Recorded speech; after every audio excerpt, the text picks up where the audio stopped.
kinder Garden of Eden. If this is the kinder Garden of Eden, why does it not always feel this way? Why, if it is heaven upon the earth, and it is, why does it sometimes feel like something completely different? Today we will explore the duality and the polarity of this dimension by very direct experience. Here we go.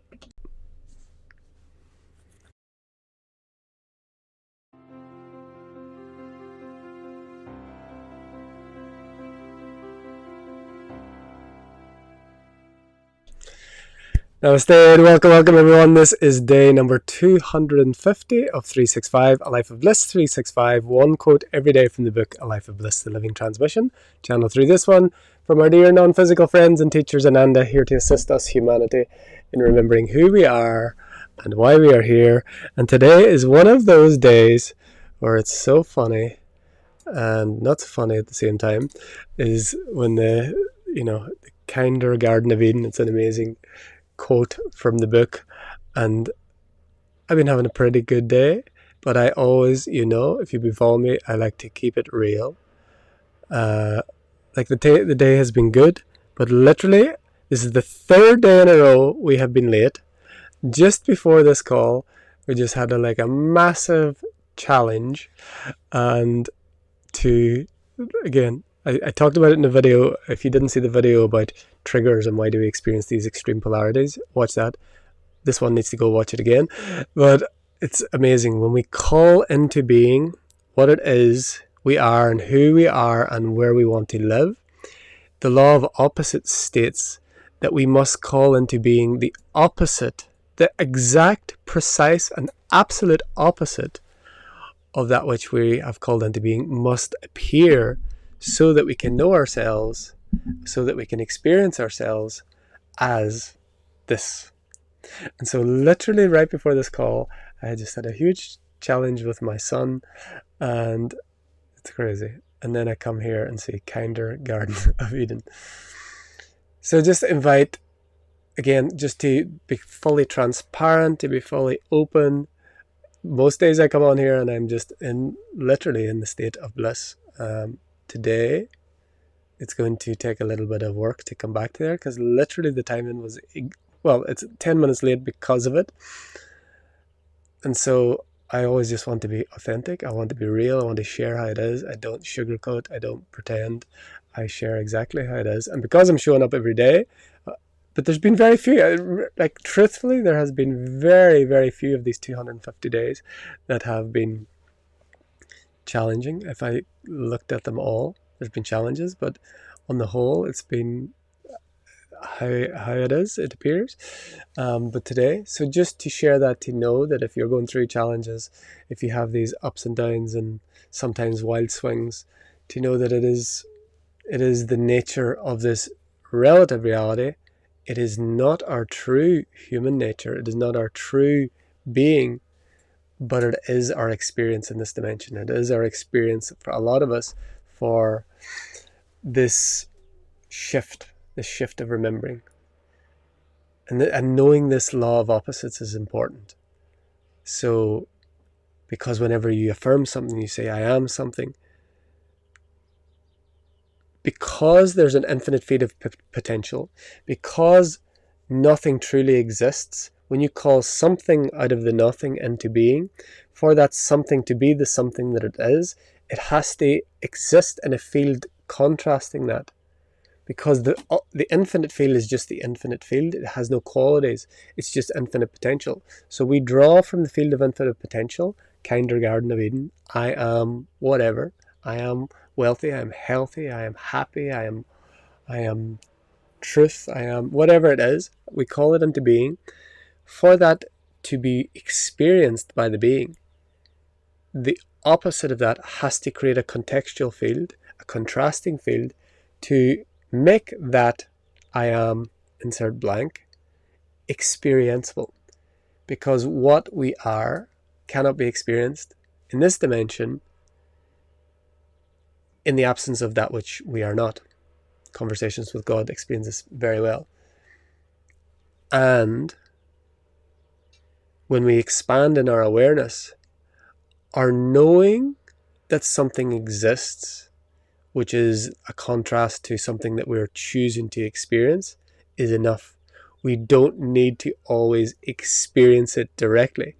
Just the knowing that the opposite of Kindergarten of Eden exists, the challenge that happens with children, the challenges in the garden, the knowing of that it exists, and the acceptance of that can give you the experience of the Kindergarten of Eden without the direct playing out of the opposite of that.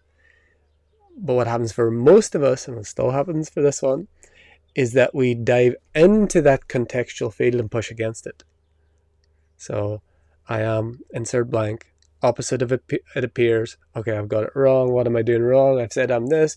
I said I'm wealthy, now I feel broke. I said I'm healthy, and I'm feeling sickness. I said there's peace in the world, and war surrounds me. And so what happens is we put our focus on the contextual field, which is actually the gift that is allowing us to experience whatever it is that we're calling forth, and try and push it away, or think that we've done something wrong, or think that why me, or per me, or I've said I'm this, and now the opposite shows up. So if this is happening to you, and it does happen to frequently, looking at that, knowing that it is the actual contextual field. And again, it's easy for this one to say it now. 10 minutes ago, I am in the full awareness of the opposite of Kindergarten of Eden that exists. I know it very well. I lived in it most of my life and experienced it directly. And the knowing that just the knowing of it allows me to experience the bliss of the Kindergarten of Eden did not stay in a moment of strong emotion. It did that awareness didn't come. And that's the work of the mastery. That's the mastery of remembering. It's remembering who we are. And it's very hot here at the moment. I'll be sweating here. That got so hot. The mastery is that, and it's the nervous system, and it's to do with trauma and reaction instead of responses, it's in that moment whenever there's heightened emotion. The mastery is the ability to come to the step back, be able to, it's instantaneous. Because it's all well and good knowing certain things. The mastery and the real embodiment of the knowing is that it's happened when heightened emotion comes, when the challenge comes, when the trigger comes. There's the ability to create space and not go into the same resistance, pushing against the contextual field that we've created for the purposes of experiencing ourselves as the whatever it is that we've entered. And so I just always want to share that. It's good to talk it out here. It will help moving forward for this one, and maybe it will help you if you're still experiencing. And I feel like if you're watching this video, there's a very high likelihood that you have experiences of some form of this in your life, and maybe you're wondering why whenever you say I am insert blank, that the complete opposite appears. And the knowing that it is by its very nature, that is exactly how you know yourself to be that which you are in the contextual field of that which you're not. The mastery is whenever the contextual field of that which we are not, which is the opposite of what we are affirming to be so, appears, is not to firstly focus on it, secondly resist it, push it away, saying this, that, why is this happening, question it. It's staying in the awareness. I've called into being, let's just say wealth, health, happiness. I've called these into being. Now the opposite is showing up. Okay, that means step one is complete. I'm on it. I'm on the right path. I've called into being that which will show me exactly what it is I'm called here to be. So I feel a whole lot better now. I've got a lot of work to do after this, but thank you for being my little virtual sounding board for the timing of this. I've never had anything so quickly or so soon before I go live. So again, full transparency, full authenticity. I have and continue to be in a state of continuous bliss when I'm on here. But if there is a time I'm not, and today, just before it, I was not, I'm going to share it and I'm going to tell you. I'm not going to pretend. So, this is going to be fun now to hear what this quote is, because I have no memory of what it is, other than Kinder Garden of Eden is in there somewhere. So let's get into the quote for day 250, and of course I'm sure I'm going to get a kick up the assets today. I'm sure of it. Even though I've read it about like 20 minutes ago, I have no idea what it is, because that's just the way it is. Okay, here we go.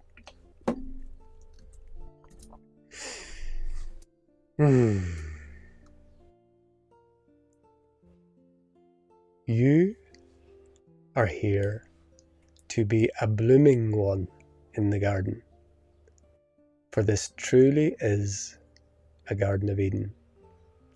This truly is a heaven upon the earth, if you choose to see it through this lens. If you choose to see this as hell, if you choose to see the separation, if you choose to experience and feel and focus upon the fear, it shall be so. Oh my God. Little did I know when I put that little quote up earlier that I would get an instantaneous experience of exactly that. And so generally what we do, so the experience of, what do they call it? Hell, the experience of separation is the experience of focusing upon the fear. Feel and focus upon the fear, it shall be so. Generally what is done, that appears, that doesn't feel good. We have generally, depending on your temperament, you may have an outer expression or an inner implosion. But there's generally an effect. Again, the mastery is that effect can appear, like anger, frustration, sadness, self-loathing can appear, and you're just here, watching it, letting it, not denying it, not bypassing it. Any appearance appears, you're here watching it, you let it move through you. And so the kindergarten of Eden is when we are able to see what is appearing, feel what is appearing, but no longer be what is appearing or identify as what appears. Emotion, be it quote positive or negative, appears, allow it to appear, allow it to be felt, allow it to move through. Everything is moving through. The all of creation is in a constant flow, a constant flux, a constant movement. When there is stagnation and stuckness, that's where the dis-ease comes from. It's stuck in stagnant energy, stuck in stagnant emotion, stuck in stagnant or overproduction, let's say overproduction of cells in the body. There's a name that I'm not going to use, but an overproduction of cells. So normally cells, they come, they go, they reproduce the cells, there's a cycle of coming and going, and then when there's an overproduction of those cells, it's a type of dis-ease. It's because there's a holding there, or there's a hoarding, or there's a trying to keep, there's a trying to keep this status quo instead of the homeostasis, which is a constant flux and a flow and a giving and taking and that opening and expanding. And so the kinder Garden of Eden is being firstly kind to oneself and kind to all the beings of the garden. Kind to oneself and kind to all the beings of the garden. So that's the plants of the garden, the animals of the garden, people of the garden, the air of the garden. Being kind to oneself and bringing kindness and compassion and openness. Even when the supposed weeds is an oxymoron. Oh my God, it's doing that thing again. Celebrating the weeds. Should be one like this. It does this. It does all the other ones except the heart. Not just perfect. So when the weeds and the thorns and the stuff appears in the garden, if we see it as bad and wrong. Again, weeds does not exist. There is no weeds. Nature doesn't make mistakes. God doesn't make mistakes. There's no weed. There's no invasive species. Everything is in response to everything. And whenever there is a need in nature, it appears.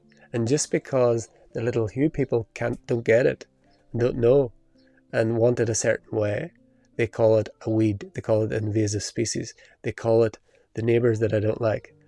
We call it the philosophy or the religion or the theology or the ideology that I don't agree with. And if they come over here, it's not good. All of this is a living being, a living transmission. And when a need appears in nature, its solution appears. There are truly no needs, but there is a perfected system, and we don't get it. And this is the funny thing about like some of these distorted ideas that have been used, where there's a basis of core good, like taking care of the planet, for instance, one of the ones that's been distorted. Taking care of the planet, we all intuitively know that we're here to take care of the planet. But this idea is being used and distorted in a way to turn it into guilt and shame onto people. And it's used and distorted in a way so that there's a continuous damaging of the inner climate. And those who are damaged on the inner climate are those who continue to damage the outer climate. But this idea that little Hugh beings can, again, in relative terms, little Hugh beings can damage this planet, it's so laughable and so insignificant and so ridiculous, it's beyond belief. And in saying that, we're not saying that what humans are doing is good for the planet, no. But the planet herself could flick the little Hugh beings off in such, it's like less than a little mosquito, a little tick. It's nothing. The human ego wants to aggrandize itself and aggrandize its technology and aggrandize its potential.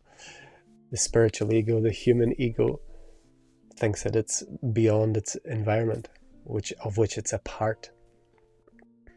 So a lot of these ideas are taken where they're at their core is good. Like, we just know, of course you take care of the planet. Of course it's good to clean our waters. Of course it's good to be in communion and take care of nature and let nature take care of you. But these ideas get distorted and used in a way that has the inverted effect of what is shared and said. So let's poison the inner environment with guilt and shame and fear, which proliferates people that just don't care about their outer environment. And then it's used to continue a cycle because certain aspects profit from that. When our inner climate is in disarray, there's plenty of outer solutions for that profit on that.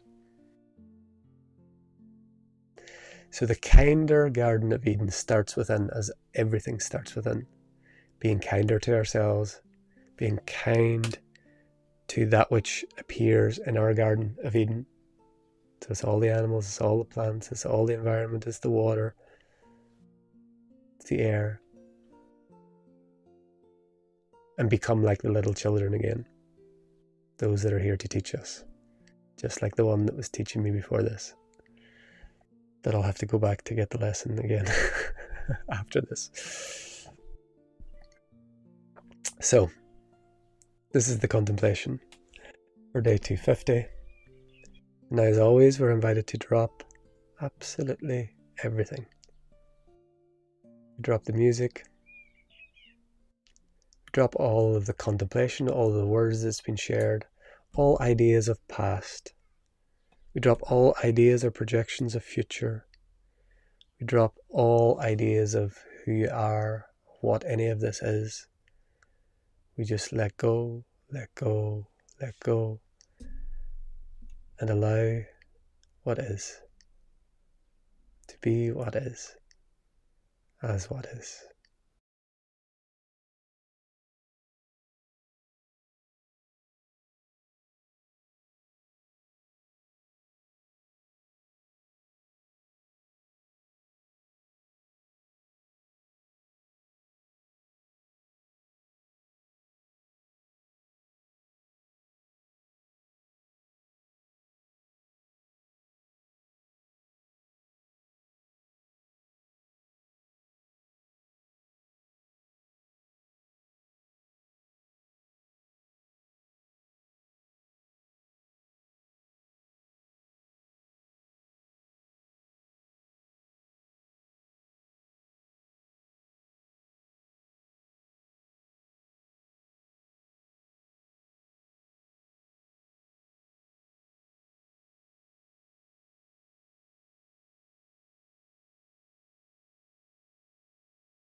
So thank you as always for joining this daily journey, and for today 250 being a little personal, what's the word? What's that word? I can't remember the word.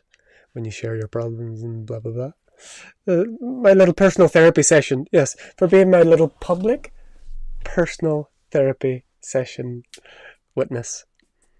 This is how this all started. I just started sharing stuff, what was going on with my life. If it was good, I would share it. If it was bad, I would share it. And we continue. But what I can truly say is those moments, that good and bad, it's a little bit of a judgment, of course. It's not good or bad, it's what is and what we make it mean. But the challenging moments and the beautiful moments, and I will continue to share that. But what I was sharing there is that those challenging moments are becoming so much less than before. That's one thing I can say. They're still appearing as they have today, but so much less, because this is becoming so much lighter in so many ways. So thank you again for joining. We'll continue this journey. We'll be back tomorrow for day 251. And let's see what tomorrow may bring. Let's go to, I think the comments have come back on. Let me just see if I can get. So we'll say hello to a few people. Hello, Katrina. Namaste. Michelle, yes, nervous system responses versus higher self responses. I flip between the both. Who does it? Well, who doesn't is masters.